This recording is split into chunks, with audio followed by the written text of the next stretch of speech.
આ એમનું ફાર્મ છે જ્યાં અત્યારે રોટલા વાવેલા છે.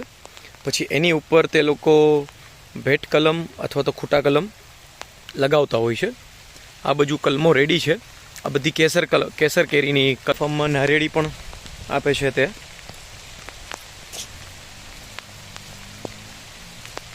ઝીણો ઝીણો વરસાદ પણ ચાલુ છે અત્યારે.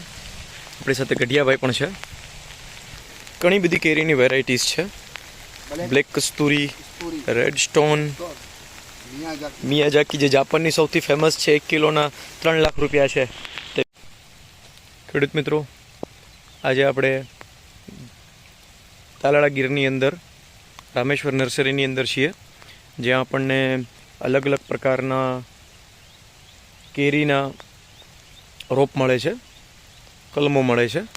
તો માહિતી આપણે લેશું એની અંદરથી. તો મને ચલો જરા બતાવો, આપણી જે કલમો તૈયાર કરેલી છે તે. આ કેસર છે ને, તૈયાર કરેલી કમ્પ્લીટ. આ કેટલા વર્ષની છે? 1 વર્ષ. 1 વર્ષ દિવસની છે. આ ખેતરમાં રોપવા માટે તૈયાર છે હવે? તૈયાર છે, કમ્પ્લીટ. ડાયરેક્ટ ત્યાં જઈને થેલી કાઢીને મતલબ કમ્પ્લીટ વાવી જ દેવાની. ઓકે ઓકે, મસ્ત ગ્રોથ દેખાઈ રહ્યો છે. Thank you.